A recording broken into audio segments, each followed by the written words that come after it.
Okay, let me see if this will work, and then if we are able to record it. I'm not actually using this phone now. Maybe you can stop by on Monday and transcribe it in your office with your laptop.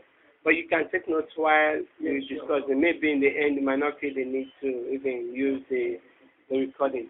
So what this law basically means is that it basically prescribes or prohibits or illegalizes abortion,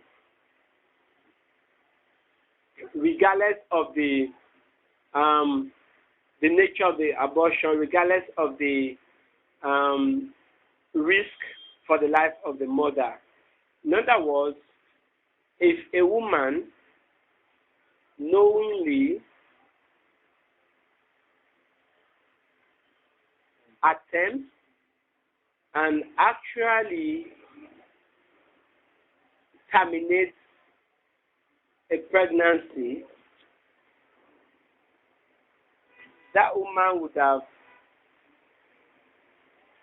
committed a crime for which the punishment ranges from 2 years imprisonment to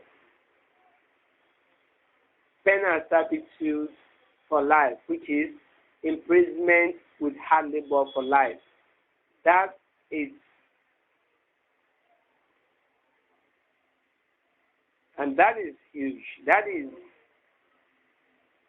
really scary, if you like, in the sense that I believe that for adult women in particular, reproductive rights must be protected. In other words, a woman must have the choice to keep or terminate a pregnancy that she doesn't feel proud or safe to carry. Imagine if someone was raped and because she knew that the child will not have a father, and that it will bring her shame, or in fact a painful reminder of her past, and she wanted to terminate the pregnancy. What this law is basically saying is that you cannot do so. So one of the dangers about this law is that it is too regimental. It doesn't create any room for exceptions. What about pregnancies that develop within the fallopian tube, which certainly pose threat to the life of the mother? What this law basically says is that if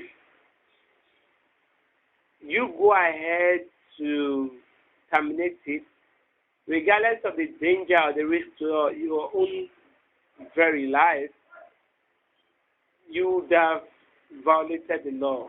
And like I said, it is a felony. It makes it felonious. And of course, you know, felony is some of the most serious offenses you can think of, including treason, murder, and all that. So it makes it a felonious offense, and like I said, carries a punishment that ranges from 2 years imprisonment to penal servitude for life, and that's really harsh, in my opinion. So what we now need to do is to review the law to make it human rights friendly, in the sense that although we are not saying everyone must abort their pregnancies, and in any case, people are not going to abort their pregnancies that they so cherish, even if you make it legal. However, especially under the current climate, where there is still a high rate of SGBV, there are still incidents of rape, there are still incidents of domestic violence against women. Women must have the right to decide whether they must carry a pregnancy which especially those pregnancies that are unplanned for. However, one thing I like to say is, although it is a crime, abortion is a crime, it is still going on.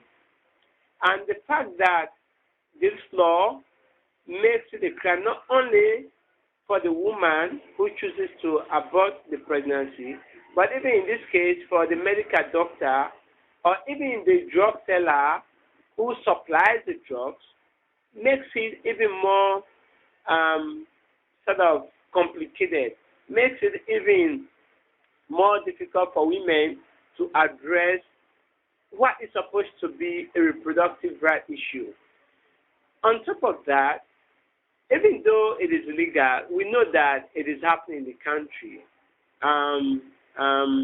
The rate of abortion is still high, but because the doctors do it surreptitiously or covertly, sometimes access to them is a problem. Because it is difficult to access doctors who are willing to do it illegally, it makes the cost even higher. And in a country where the poverty level is high, especially among women, it only means that women go to court to terminate their pregnancies. And that is why, as you may know, the rate of maternal mortality is high, mostly because of some botched abortions that occur particularly in the countryside by courts. So that is why, going forward, I think we need to review the law on abortion to make sure that at least women have the right to carry pregnancy or discontinue, especially when it borders on their own survival. Because at the end of the day, if they can't survive, we'll be losing potentially 2 lives. But it's not only about that. And what about if a woman gets raped? And indeed, women get raped all the time.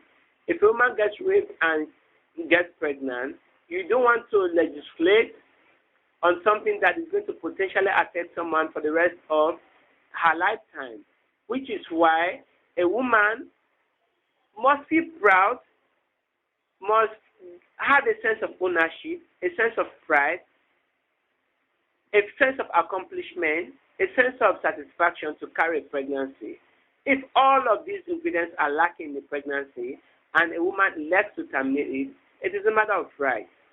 It is not a matter of government making laws that would potentially affect people's health, people's well-being, people's happiness for the rest of their lifetime. So that is why there is absolutely a strong need for the law to be reviewed to make it human rights friendly, to make it at least legal for women to abort pregnancies that threaten their lives, pregnancies that may certainly bring shame or may bring them distress during the course of the pregnancy, and for that matter, for the rest of the life of the child that they will be given birth to. So those are some of the strong justifications I'll give for reviewing the current law, which, by the way, is very old. This is an 1861 or so Offenses Against the Persons Act. It is old, it is outdated, and I don't think it is consistent with our current social and economic climate.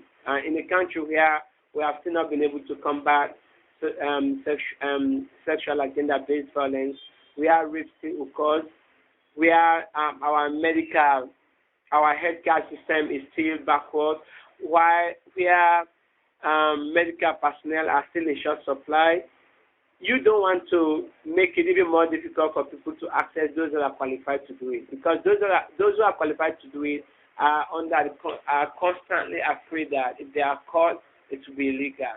And in case someone was carrying out some abortion operation and it went awry, it went bad, and law enforcement officers jumped in and found out that here was the medical officer basically administering abortion, which is illegal. So that would be a problem for the medical doctors. So that is why those who are qualified or competent to do it are afraid to do it. The few who are willing to do it illegally ask for sometimes exorbitant fees, which also is a it's a deterrent, if you like, and sort of pushes women towards work who basically administer it for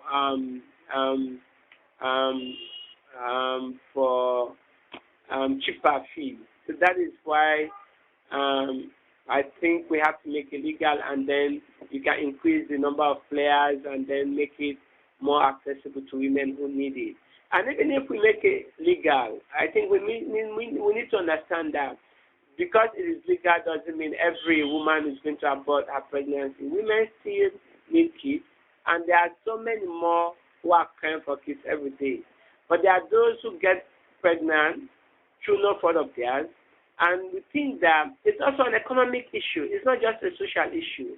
You have the right to determine whether you are sort of viable to take care of your kids, because the world is getting more competitive.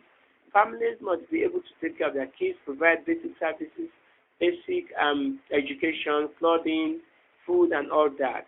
If you get an unplanned pregnancy and feel that this is even going to inhibit your chances of going up the economic ladder, then I think there is every need for you to terminate it until you are strong enough to do it. But you cannot do it under a healthy atmosphere when a doctor who is competent and qualified to do it is afraid to do it, which sort of forces you to go to a quack, and the quack does it wrongly, and it has serious implications for you in the future. So those are some of the reasons I would like to offer for justifying the need to review the law on abortion. Yeah.